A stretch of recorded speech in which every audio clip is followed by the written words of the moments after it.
Shalom, and welcome to Beit Avichai's program to mark the publication of Hillel Halkin's A Complicated Jew, Selected Essays.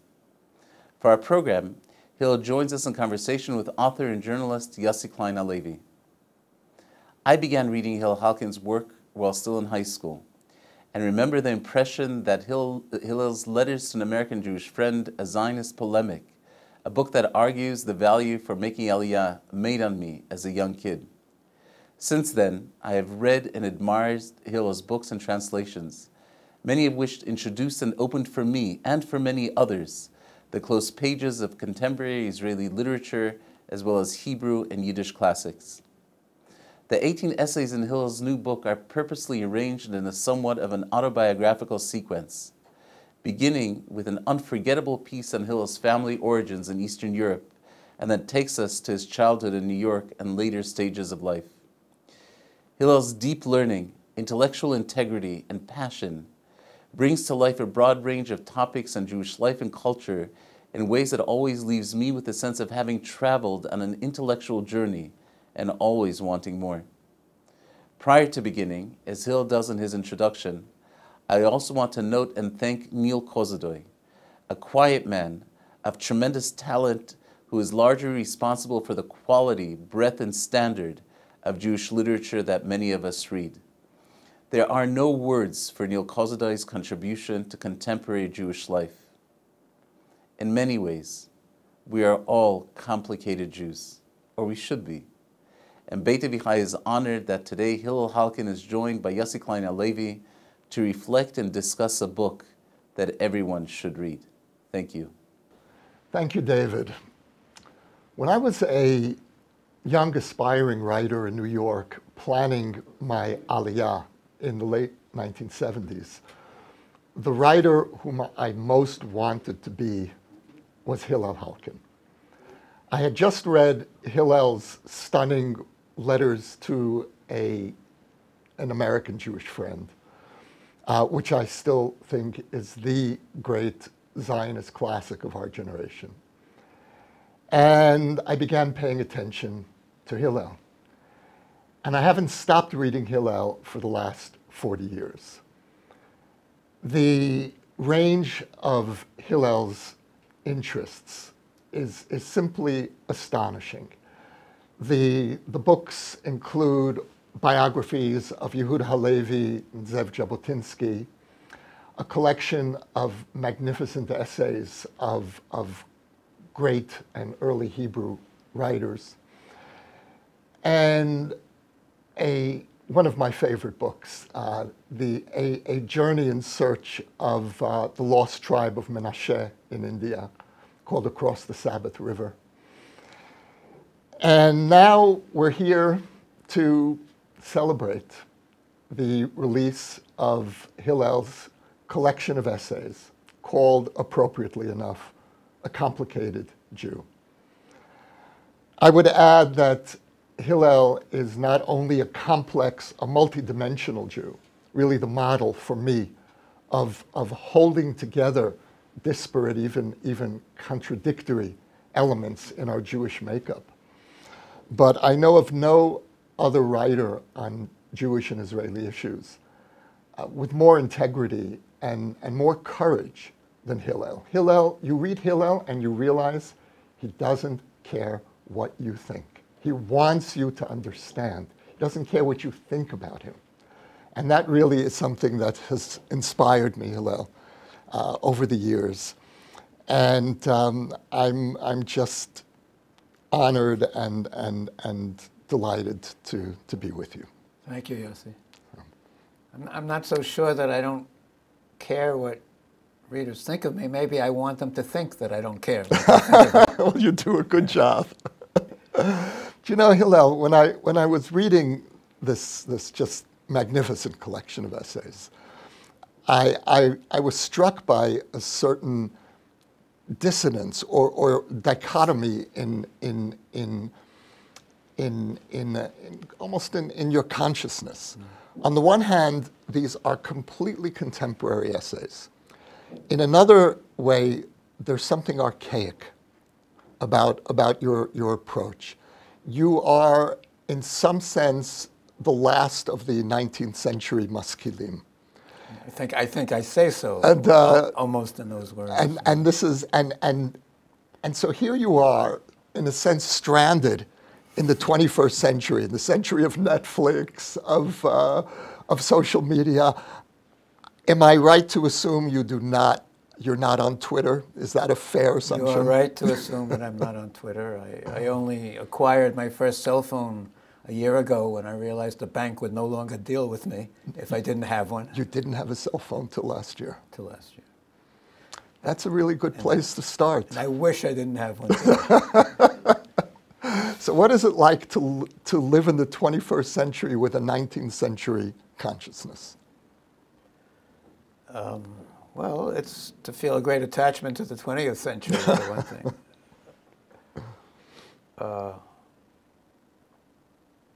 But I think that it's not really so much a question of living in the 19th century, the 20th, but it is a question of relating to certain issues or problematics of life or of Judaism in a certain way, which is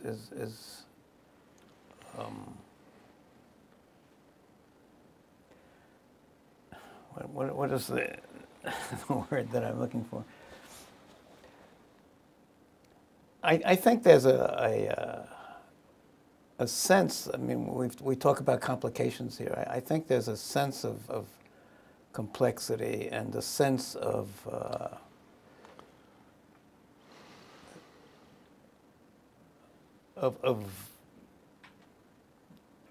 the different arguments that enter into being Jewish, or into the attitudes that you take towards being Jewish, which are played out in the past much more than they are today. I think that people in the 19th century, the Jews that I admire, the writers I admire, and in the 20th century, had much more of an ability, what you spoke of just before, to harbor contradictions within themselves, to live all sides of a problem. Than today, when intellectual debate seems to me to have become so much, a pro and con thing, where you're either for something or you're against something, and when the idea that you can be both for and against, and that you can sympathize with one side and you can sympathize with the other side. It's much rarer today than I think it was in the Jewish past. One of my favorite essays in the book was your piece about driving through the West Bank, 1975. And what I love about it is you're arguing with yourself. And you're making such powerful arguments. You're making such a strong case, except you're making two strong cases simultaneously. And that really resonated for me. And I think it's very much a reflection of the inner life of many Israelis on our Palestinian dilemma. And it was astonishing to me that you wrote that in 1975, because you could have written some close variation of that today. And where do you stand today? When you think of the future of the territories, I mean, for me, it's, I come out on the side of we must have a Palestinian state, and we can't have a Palestinian state. Where do you stand? Well, I think in some ways my opinions haven't changed that much since 1975, although there are some things in that essay that I don't think are perhaps so realistic anymore. But basically the question to me is one of where Jews can live in the land of Israel and Palestine and Eretz Yisrael, not where they rule necessarily. And if it were conceivable, if one could conceive, and I'm not sure one can, but if one could conceive of a Palestinian state in which the Jewish settlers would be able to remain, and in which both from the Palestinian point of view and from the Jewish settler point of view could be done peacefully and with some degree of harmony, I would be all for it. I mean, I certainly think, like you, like many people, the Palestinians deserve a state. I also think there's only so far we can go as Jews in giving them what they deserve. You know, ultimately, I mean, it's possible, I was saying before, when I have the ability in the Palestinian-Israeli conflict, as in other areas, to identify almost with everybody. Mm-hmm. And I can totally identify with Palestinians. I can identify with Palestinian terrorists. I have no problem. I mean, I know there's something in me that understands exactly why they act the way they do. But ultimately, I'm a Jew. I'm not a Palestinian. So ultimately, the identification I have to choose to live out is my Jewish identification.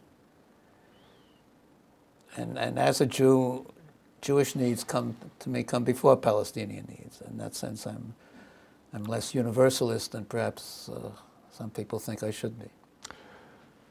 So, I mean, the way that I phrase it for myself is that preserving the lone Jewish majority state is more morally compelling than creating Arab state number 23 or Muslim state number 57. But that's cold comfort for Palestinians. For them, that's their only state. It doesn't matter to them that there are another 22 Arab states. No, it doesn't. But you know, if the only question were having a state, the Palestinians have a lot of good company. I mean, there are people all over the world who deserve states as much as the Palestinians and who don't have them either, such as the Kurds or such as the Tibetans, and one can go on and on. As a Jew or an Israeli, my concern is not so much that I think the Palestinians must have a state for my own needs. My concern is I don't want to rule over them. Mm-hmm. I don't want to rule over anybody. We don't deserve the occupation. Exactly. And if the only way to get rid of the occupation is the Palestinian state. By the way, I hate the word occupation, and I refuse to use it. But I understand why you hate the word occupation. I would qualify it, though. The way that I use occupation is ruling over another people. I don't believe that we're occupiers in any part of the land of Israel. I prefer the term Israeli rule. Okay. Let's talk about Israeli rule.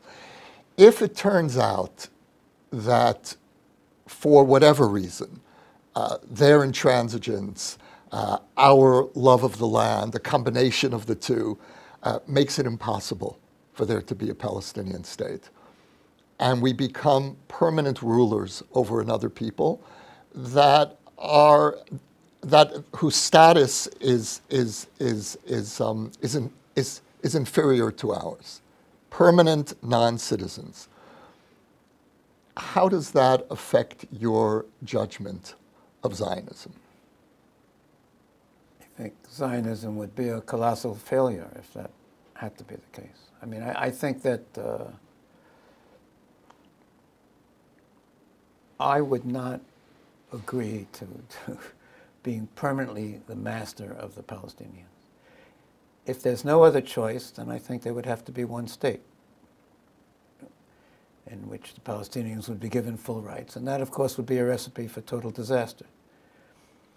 But, and I don't think it is the only choice. But I do not think that as a Jew, as a human being more than as a Jew, that I could agree to a permanent situation in which I am the master and anyone is my slave. And I think we see very clearly just from our own experience in this country since the Six-Day War, and one can see it in many other countries too, that without political rights, a people is defenseless. And when a people is defenseless, another people will always take advantage of it if it can.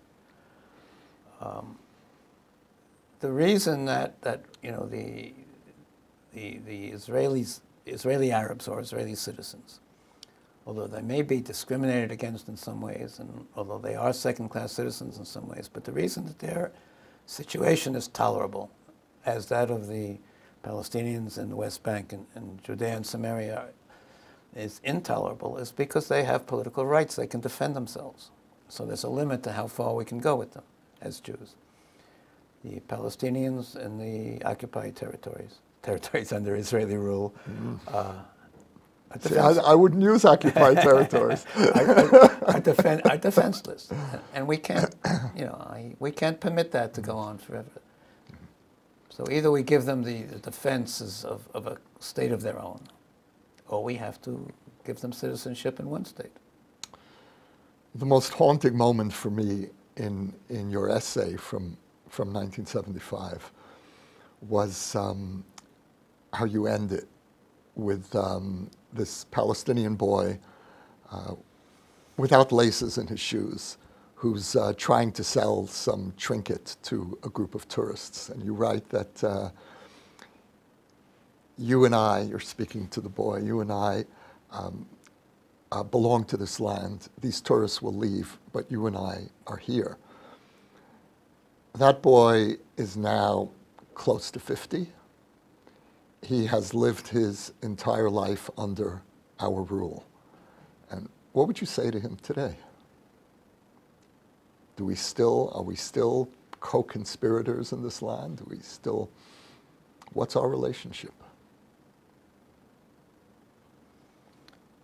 Well, I think I would say to him, look, this isn't 1975 anymore. A lot of things have happened to both of us and between us, and they've been mostly bad things. I mean, in 1975, one could have much more hope for Israeli-Palestinian coexistence than one can today. Well, even the way that you just drove pretty nonchalantly. Yes, it's amazing. In those days, you could drive anywhere. This was well before the first Intifada, and you could drive anywhere in the West Bank and be fairly. I remember once my wife and I, we had a little baby with us, and we were driving through the West Bank, and the baby became hungry, and my wife wanted to nurse her. We stopped the car right outside of West Bank Village and sat there while my wife nursed our little baby, fearless. What would I say to that person today? I would say, look, we don't love each other. I may have felt love for you, when you were 10 and I was 40, but we don't love each other anymore. Too much has happened. Too much violence has happened. You hate me, and you have some reasons to hate me. I'm angry at you, and I have reasons to be angry at you. But we have to work this thing out. I mean, we have to find a way, and I think that each of us has to ask ourselves not what the other side is doing wrong, but what my own side is doing wrong.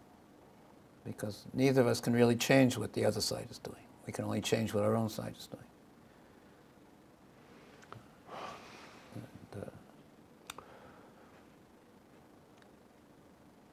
To shift to the second urgent issue on our national agenda. It's a very crowded agenda with existential issues, and that is the future of religious secular communities here, religion and state. And you've been, over the years, really one of the strong articulators of a kind of a classical secular Zionism. I remember you once said to me in a conversation that you were quoting your uncle Simon Halkin, great poet, Hebrew poet, and chairman of Hebrew University's Hebrew Literature Department. You said that he had told you once that the only straight idea that the Jewish mind ever devised was Zionist normalization, but that we've messed that up too. No, you only quoted the first half of him, of his remark correctly. It was actually much more wonderful. What my Uncle Simon once said, Zionism is the only straight idea that ever passed through the crooked Jewish brain. But when you pass a straight idea through a crooked brain, it comes out crooked too. That's what he said. So let me then quote you something else that he said, which I just read in one of your essays, that his great fear of Israeli society is that we are becoming divided between chinyakis and amaratzim, between religious fanatics and ignoramuses. Right. Do you see that happening? Yes. Yes, I do. I mean, obviously, it doesn't hold true for everybody. And it doesn't hold true for my good friends, but it doesn't hold true for you. It doesn't hold true for me. But yes, I think we're a country in which once there was a certain synthesis, whether you were on the secular side or you were on the religious side, there was on the whole a certain synthesis of Judaism with modernity and with the modern world and with the cultural and values of the modern world, which has simply come apart. I mean, today we have a secular public that on the whole knows nothing about Judaism as a religion and isn't interested. We have a Jewish public, a religious public that knows nothing about the secular world or its values and isn't interested. And there's no real dialogue between them. So here we can have our first disagreement. Okay. And if you listen to Israeli music, you'll see that in the last 10 years or so, there's been a sea change. And we're sitting in Beit Avichai, and this is really one of the showcases of the new Judaized Israeli music. Israeli music in its early years was really the carrier of the new Hebrew ethos. And it was a music that belonged to Israelis. If you weren't here, it wasn't really your music. Diaspora Jews didn't really have a share in that music. Today, the music is so infused with Jewish ideas, with longing for God, with piyut, the prayer poems of, and this is being adopted by our leading rock singers, Barry Sakharov, the Banais. It's an extraordinary profusion, and I think that something is changing here, and I also see the government that long may it live. This current government is an expression of a convergence that's happening beneath the tensions. And we have our first prime minister with a kippah presiding over the most diverse government in Israel's history. And who's outside of this government? The Haredim. And I don't think that's a coincidence. And in some sense, I think of Israeli Jewish society as being on one side and the Haredim as being on the other, rather than the old religious secular split. And how do you see this? Okay, first of all, your knowledge of Israeli music and pop music is much greater than mine, and I see to you on that point. I wouldn't. I live in the 21st century. I might raise the question without offering an answer about whether, I mean, I hope you're right. Let me put it that way. From the little I know about the phenomena you're describing, although some of the names you mentioned were Ashkenazi names, we're talking about what is largely a phenomenon of Mizrahi musicians and Mizrahi creators. And here I would just express the concern that perhaps we're just a generation or two behind what happened in the Ashkenazi world. In other words, the period of what seemed at the time a really successful synthesis of secular Israeli Hebrew culture with a knowledge and appreciation of Jewish religious culture was a world created by Jews who had grown up in religious homes, become Zionists, ceased their religious observance, but carried into the creation of Israel, carried into their love of Hebrew and into their creativity in this country, much of the knowledge and some of the values and a great deal of the emotion and yearning, as you spoke of it, of the Judaism they had grown up in their homes. This was something that generation was not really able very successfully to pass on to its own children. And it's with their children that you see the ungluing of Judaism from secular humanism that existed in their parents' generation. What I'm asking is whether we're not going to see the same thing happen with the Mizrahi community. In other words, whether the Mizrahi musicians, if we're going to focus on the issue of music that you're speaking about now, aren't Israelis, Israeli-born, first-generation Israeli-born children of, or second generation perhaps, of parents who are still living out the traditional religious culture of the Mizrahi world, and who don't share the emotions of that culture, even if they no longer observe its religious precepts on the whole. And whether they will be any more successful in passing this on to their children than the Ashkenazis were. I'm actually more optimistic on our internal dynamics. What I see happening is Mizrahi musicians, and they are mostly Mizrahi musicians, you're certainly right about that, are having an impact on Ashkenazi musicians and on the most secularized Israelis, who are the Russian immigrants and their children. They're joining.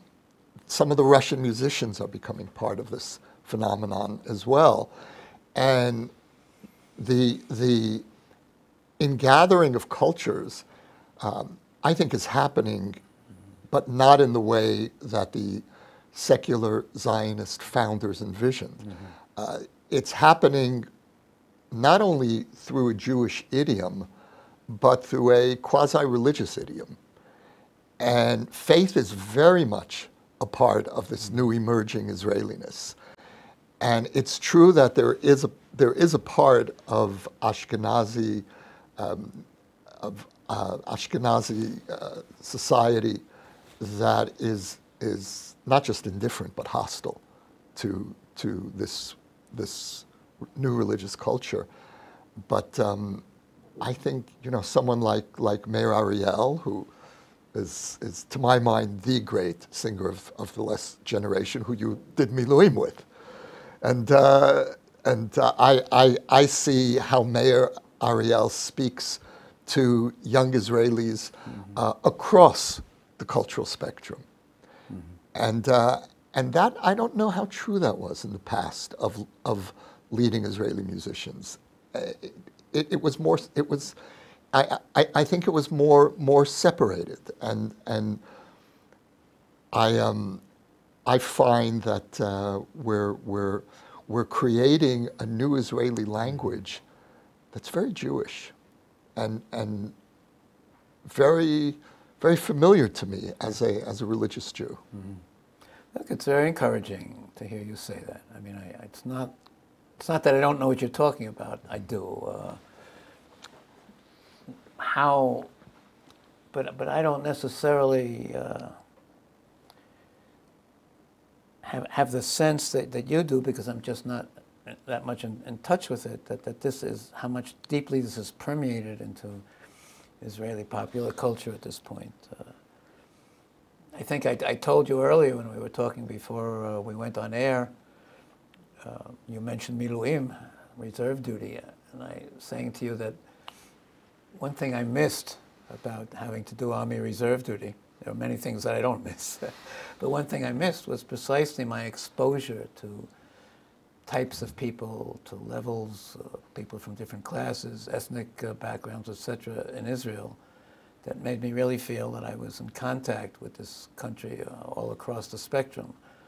Ever since I stopped doing Army duty because of age, I've lost that sense. You really would meet people that you would never meet in civilian life. Right. I mean, I did guard duty one night with someone, and I said, "What do you do for a living?" He said, "I'm a gigolo," and I laughed, and he just looked at me. He said, "No, I'm a gigolo." Right. So, I said, "How's business?" He said, "Terrific." And he laid it out for me, and where would I meet such a person? Right. So I would be very much like to think that, that what you're saying is true, and perhaps in fact it is.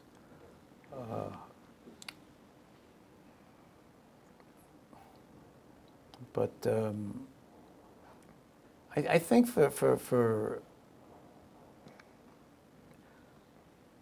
a synthesis, really a deep, meaningful synthesis of secularism and Judaism, are never going to be the same. We're not talking about a single world here. But for the two to really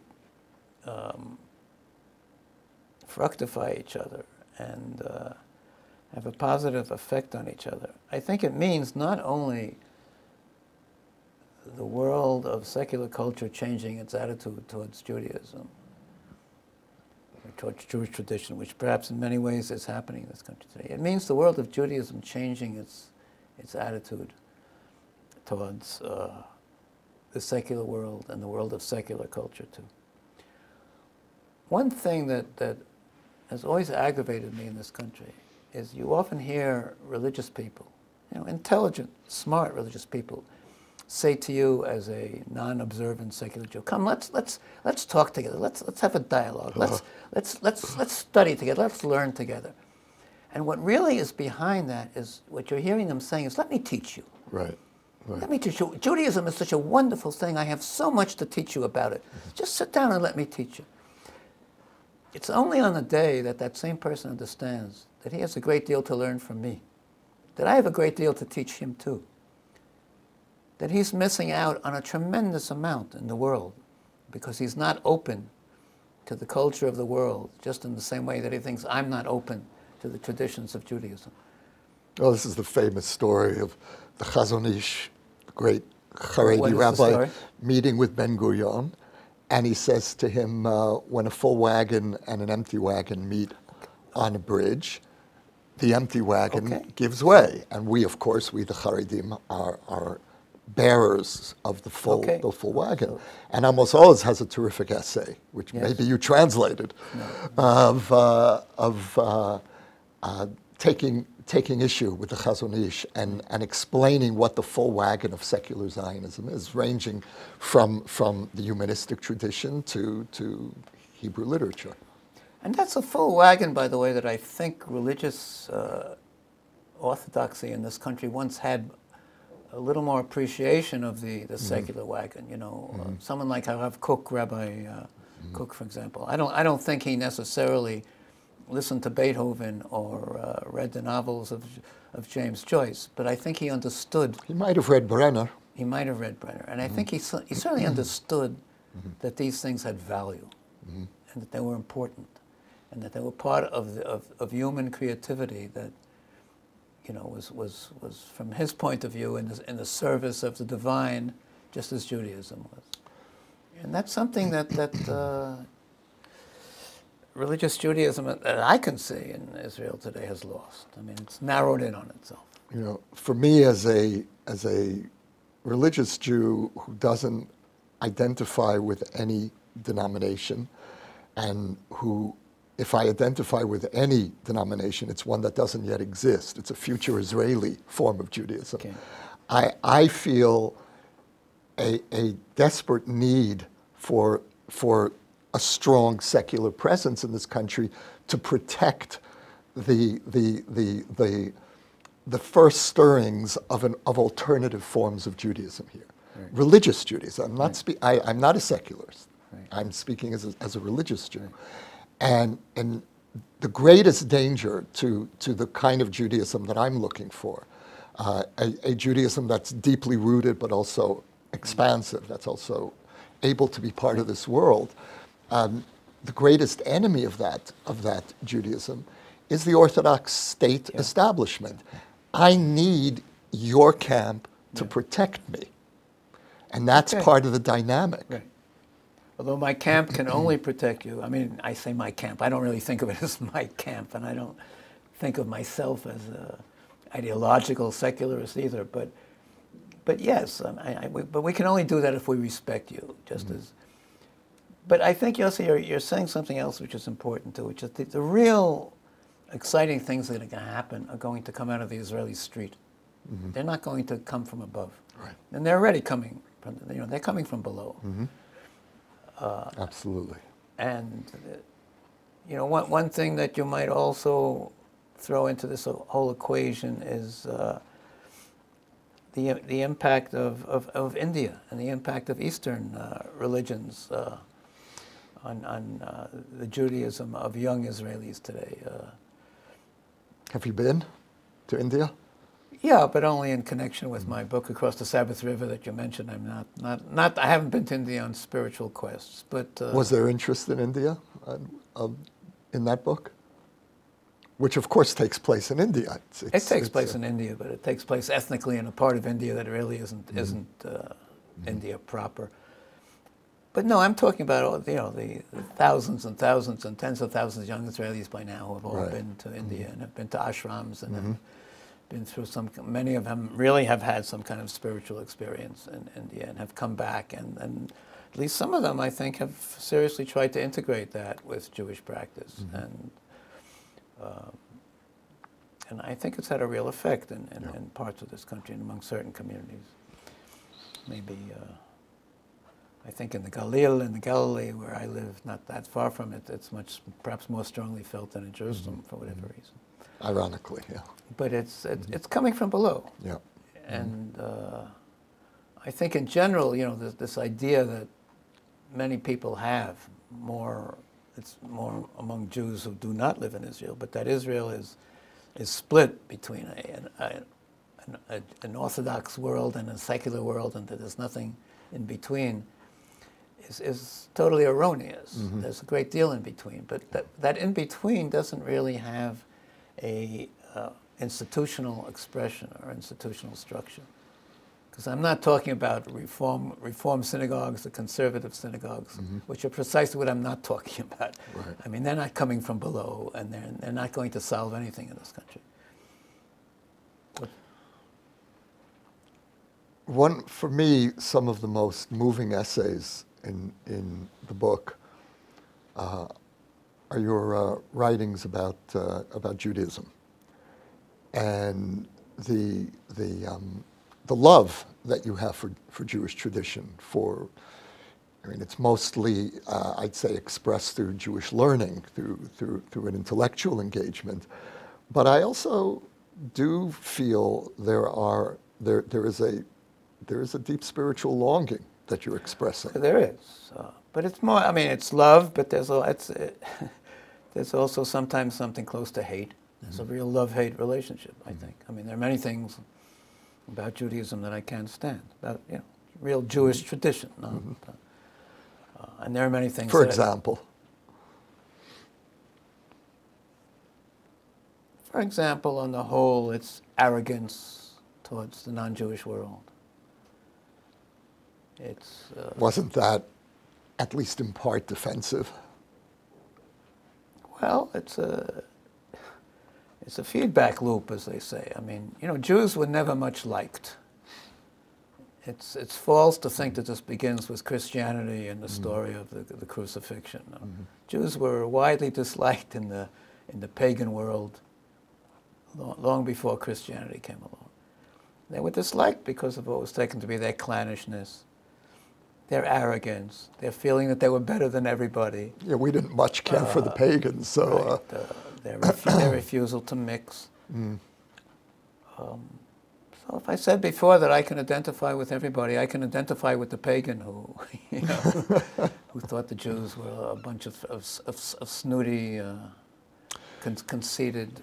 So when your Uncle Simon was speaking about secular Zionism and normalization as the one straight idea that passed through the crooked Jewish mind, what he had in mind was this sense of Jewish separatism and chosenness and subverting Zionist normalization? No, I think that was one of the things that he had in mind, but I think he also probably had in mind what happened at the other end of the spectrum, on the Zionist left, where you get a kind of attempt to turn Zionism, because of a kind of deep embarrassment about being a Jew or Jewish tradition. You try to turn Zionism into a kind of Marxism, and where Zionism only becomes of any value if it fulfills universalist or even Marxist values of the left. And my uncle, I think, saw that too as a kind of perversion. So it was really both ends.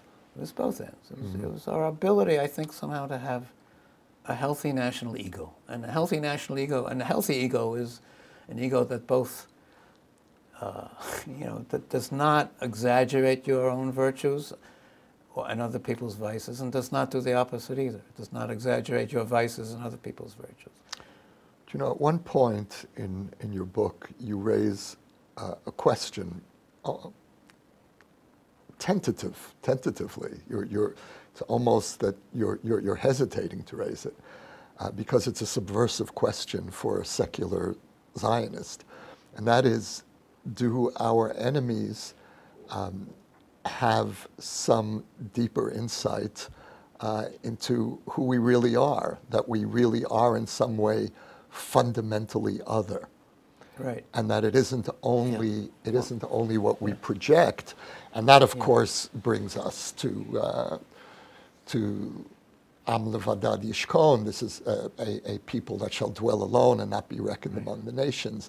And there it is from the very beginning of the Jewish story, and that's imprinted in us. Okay, and it's a part of the Jewish story that I find it very difficult to accept. I mean, I understand it, but it's not where I want to be as a Jew, and it's not where I want Israel to be. I don't want to be other anymore, except in the sense that we're all other, and we are all other. I mean, a Frenchman is not a Spaniard, and a Spaniard is not an Italian. And I would like to be an Israeli in that exact same sense. That's the voice of letters to an American Jewish friend. Exactly that. But to be fundamentally other than the rest of the human race, no. I do not want that for myself. I do not want it for my children. I do not want it for my people. And you're right. This is very deeply ingrained in the Jewish sense of who we are. And one of the tragedies for me of the BDS movement and the attempt to re-ghettoize the Jewish state is that it reinforces that negative tendency in ourselves to see us as fundamentally other. Yeah, sure. You don't want me, so I don't want you either. Yeah, yeah. Oh, there's a wonderful poem, I'm sure you know it, Yaakov Gladstein, Yiddish poet who wrote in 1938, "Goodbye, wide world. Not you, but I slam shut the door." And that poem haunts me because there's something that is still resonant for our reality in Israel, and Zionism was supposed to end that condition. Zionism was supposed to end the conflict between simply being a human being and being specifically a Jew, by enabling us to embrace both of those things equally. And you write that conflict has actually been exacerbated in our dilemma over the territories. Yes. Could you say a little bit more about that? Well, what I say in that essay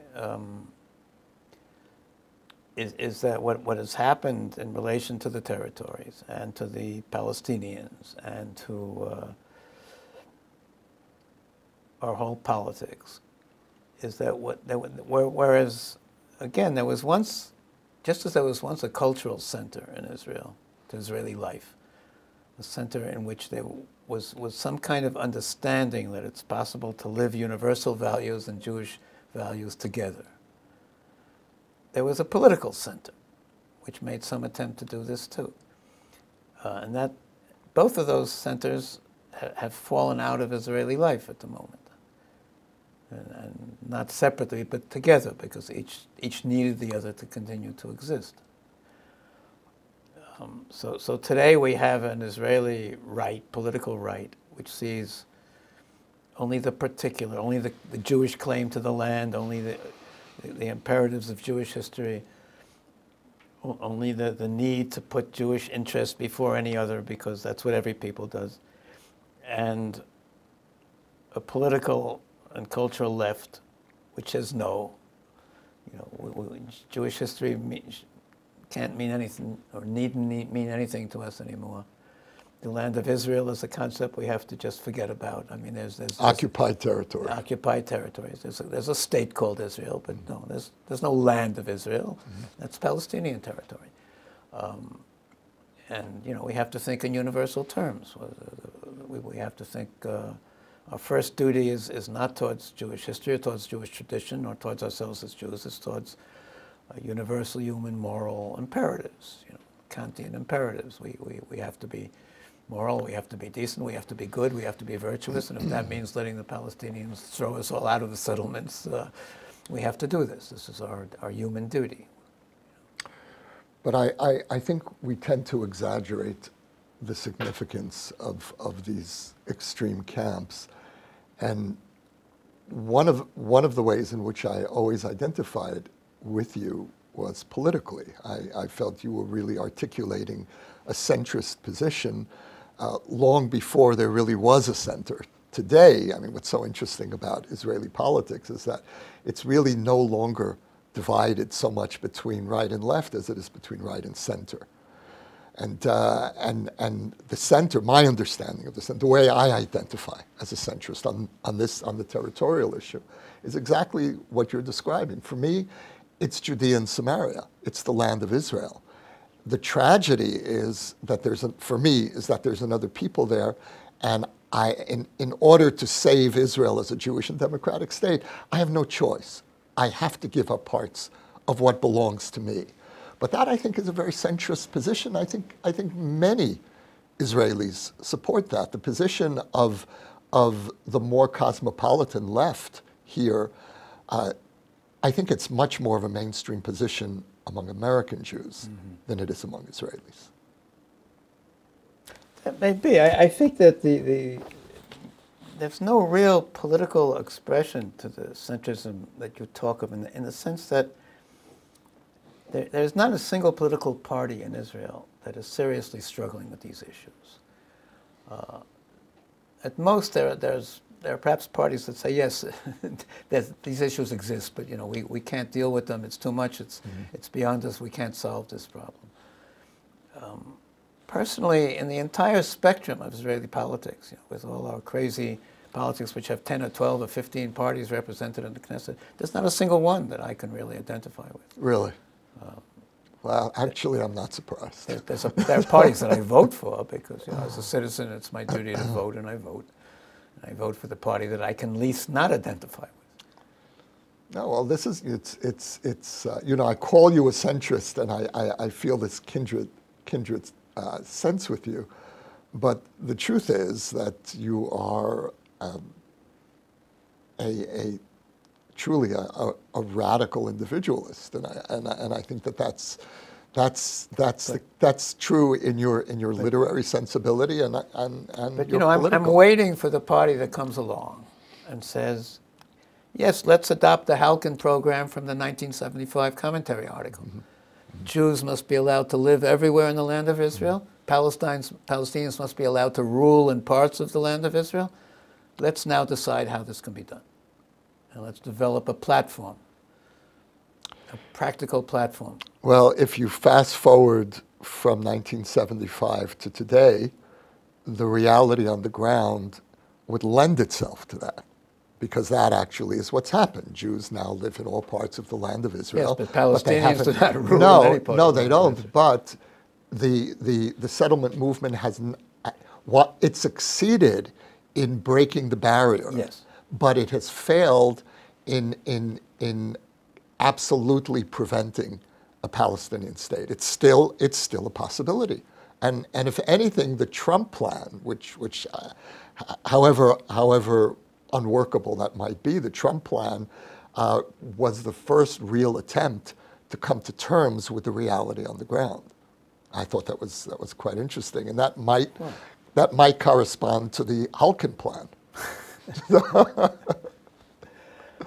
don't know. Maybe the fools become allies in the end. I don't know. Trump did have the virtue of, with all his idiocy, of not being a victim of cliches. Fair to say, yeah. And the whole Israeli-Palestinian conflict has become now so just stuck for decades now in cliche thinking on everybody's part. Hillel, I wanted to turn to you as an Israeli writer in English, living here for over 50 years. You came here in 1970. And writing essentially for American Jews, which is my situation as well. I'm now, this is my 40th year. I moved in 1982, the very difficult summer of 1982, the beginning of the Lebanon War. Were you in the war? You fought in Lebanon? And was that your first war? Because you were drafted right after Yom Kippur, weren't you? My first, I was drafted in '74, yeah. Mm-hmm. So the 82 was the first and only time I was in a war. So that was, as you'll remember, that was a really traumatic time to be in the army, first of all, but also to make Aliyah, because Israel was tearing itself apart. And I immediately began writing for the newspapers and publications in America that I was working for then. And in a sense, that has been my role ever since. And you were the person, as I mentioned in my introduction, whom I most wanted to emulate as a writer. I wanted to be that knowledgeable Israeli, someone living the Israeli reality, and writing in English, which I felt most comfortable in, for the audience, the community that I'd grown up in and left, but never fully severed my connection with. And so I wanted to really ask you, you've been writing in English all these years. You are thoroughly an Israeli writer. You're we haven't even discussed your career as a translator, almost 30 books. Oh, more than that. More? Maybe 30 good books. 30, okay. I counted 28. There are a lot of bad ones. So you translated one of my favorite Israeli novels, The Blue Mountain, which I read that when I first made Aliyah, and it was a seminal Israeli experience for me. And yet, when I think of you as a translator, I think of you as someone who translates Israeli reality for Americans. And I wanted to really ask you whether that was a decision, whether it was a result of being more comfortable in English than Hebrew, whether you've ever been tempted to write in Hebrew, and how do you feel looking at the last 50 years of having, and I imagine that you and I have this in common as well, where our audience is not where we live. Yeah. In some ways, I feel very sad about it. I think there are many reasons why I've written in English all these years. The first and most obvious, I think, is simply economic. I was able to make a living, or a large part of a living, from writing in English in the way that I never could have writing in Hebrew. I mean, let's just to take a specific example, 15 of the 18 essays in the book that was just published that we're talking about were published in commentary. 3 others were published in the Jewish Review of Books. These are essays of about 5,000, 6,000, 7,000 words apiece, and I would say on the average I was paid $4,000 to $5,000, let's say $4,000 for each of them. You know, go find somebody in Israel who's going to pay me half of that sum, a quarter of that sum, maybe, to publish an essay of this length, assuming that anybody would want to publish such essays in Israel in the first place. The same is true of the books I've written. Most of the books I've written, or at least several of them, have books that I was commissioned to write, the biographies, for instance. But even the books that weren't done by me on commission, I wrote or was able to get contracts from American publishers. They paid sums, not huge sums in American terms, but sums nevertheless that no Israeli publisher would have given me anything near that to write. So this was a very important factor. But sometimes I wonder whether there hasn't been both a certain fear of writing in Hebrew, a certain fear that I won't be able to write in Hebrew the way I can write in English. I mean, I may be totally free in Hebrew. I may speak Hebrew, with the same facility practically that I speak English. I raise my children in Hebrew. But, a mother tongue is a mother tongue. And there's some level at which I think, English is deep, deep, deep in me, that Hebrew is only deep, deep. It's not, it's not quite at the same level of depth.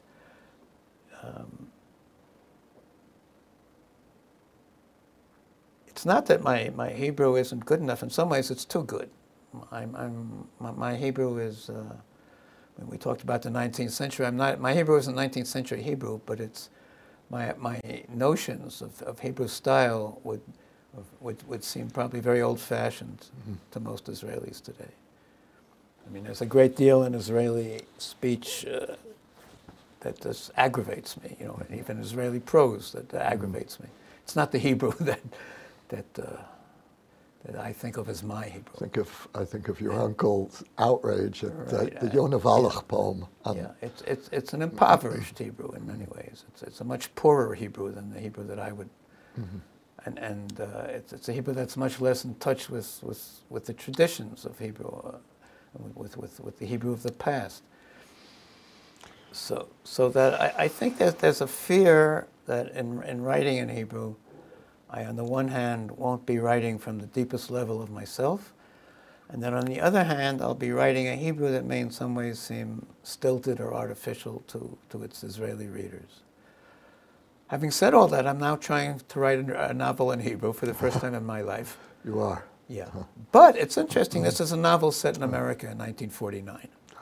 So, and it's set in the world of a Hebrew translator, someone who translates, a Hebrew poet and translator, who was partly modeled on my uncle Simon, not entirely, but partly.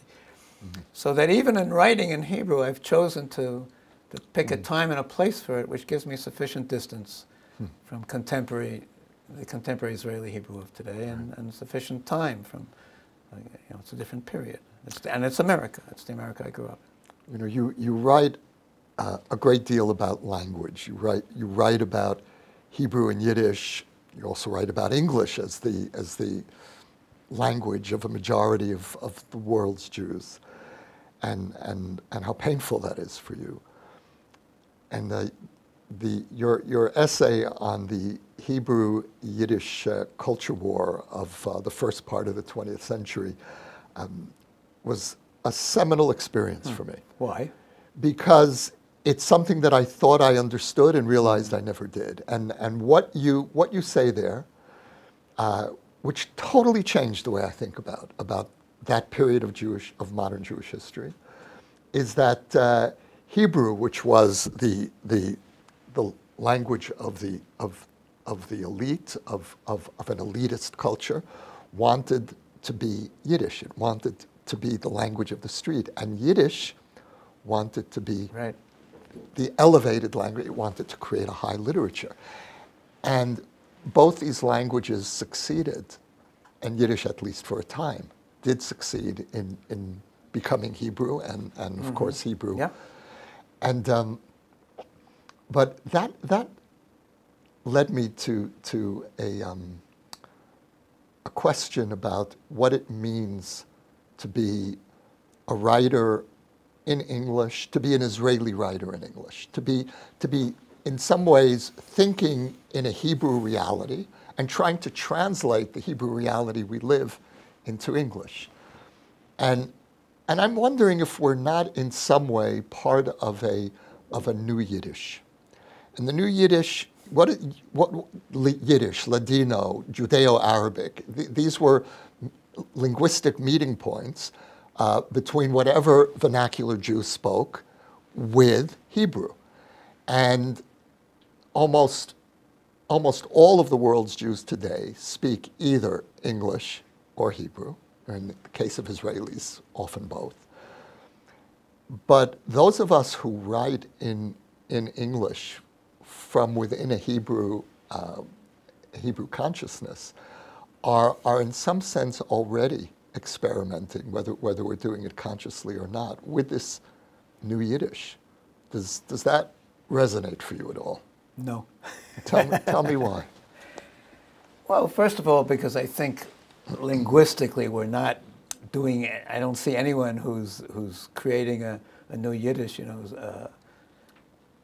if there's anything like a new Yiddish growing out of English, it's in the yeshivas and in the world of, the English world of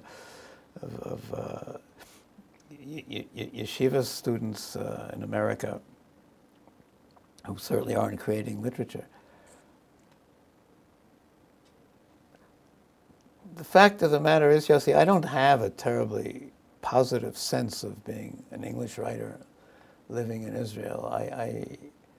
First of all, I feel that it's almost, in some ways, hypocritical of me. I mean, I have been, as you know, throughout my life, throughout my mature life, as a writer, very critical of American Jewry, very critical of American Jews.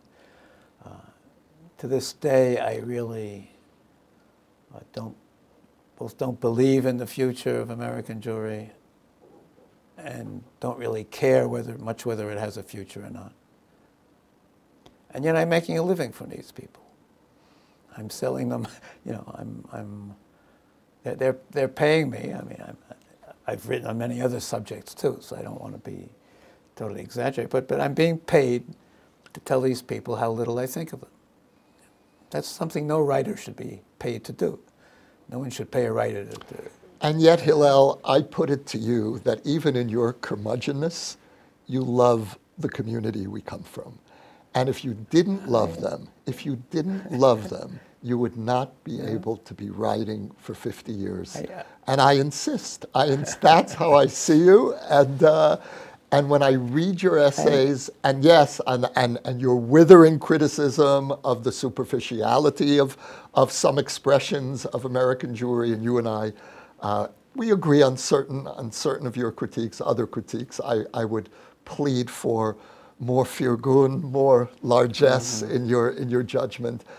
But I do think that those of us who come from there and moved here and took up an Israeli and a Hebrew consciousness, but continued to write in English, for whatever reason, have been a bridge. We've been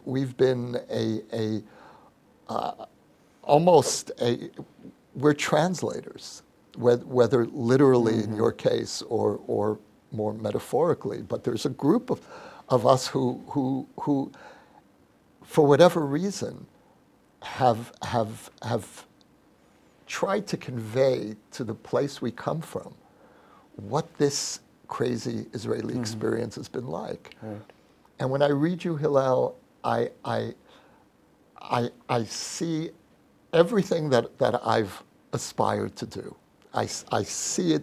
I see you've done it. And Hillel, that can only come from love. And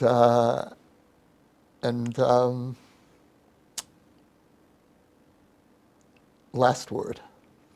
It can only come from strong emotion. But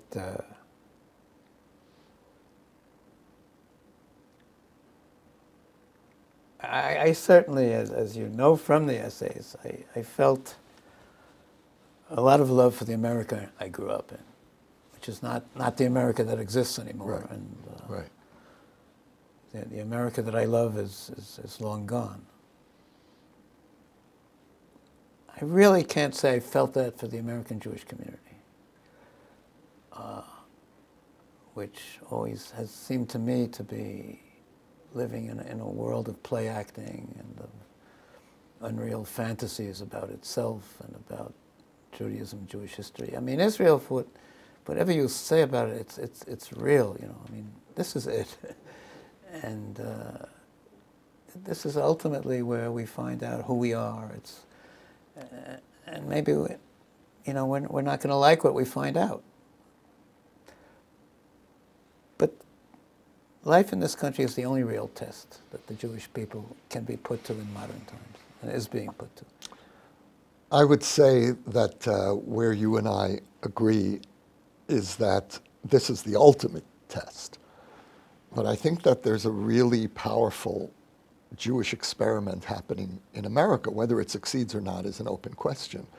But that is to be fully accepted by the non-Jewish public space to an extent that I think is really unprecedented in Jewish history, and to be invited to be as Jewish or as less Jewish as you want to be as individuals, to be as forthcoming as a community with your agenda in the public space.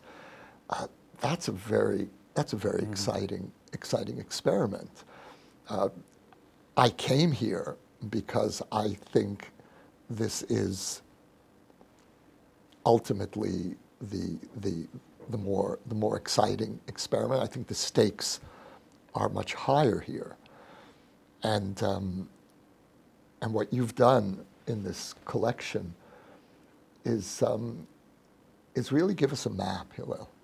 You've given us a map of the cultural stakes, the political stakes, the spiritual stakes, and I have to tell you that reading this book reminded me of the relationship that in some sense I've always felt with you, is that you've been my Rebbe. And I argue with you all the time, Hillel. The last thing I would want to be, Yossi, is anyone's Rebbe. Well, you have been my literary At one point Rebbe. in my life, when I was in my 20s, and one of the careers, this was before I moved to Israel, one of the careers that was open to me was teaching. And I actually taught for a year at a college. It was a black college in the South. It wasn't a particularly high-level academic institution. But I realized at the end of that year that I never would want to be a teacher. And the reason I would never want to be a teacher is that 30 or 40 people would sit in front of me and believe what I said. 30, 40 young people would sit there, and they had their notebooks open, and I would be writing down, and I would say, yes, it must be true. It must be true because he said it. Yeah, but I didn't want anyone to believe. But you're a writer. You're doing it anyway. Of course, you're a teacher. Yeah, but as a writer, anyone who doesn't want to read any further can shut my book and throw it away. These poor kids were in my classroom, and they had to get a passing grade. And I was an authority for them. I didn't want to be an authority, you see. I never have wanted to be an authority. Well, Hillel, to sum up, whether you wanted to be an authority or not, whether you wanted to write in English, whether you wanted to write for American Jewry, you have created a model of what it is to be a Jewish writer in our time and a Jewish intellectual. You've given us the gold standard of integrity and depth, and I, for one, as your as your disciple, I'm grateful. Hillel, thank you. Thank you, Yossi. The pleasure was mine.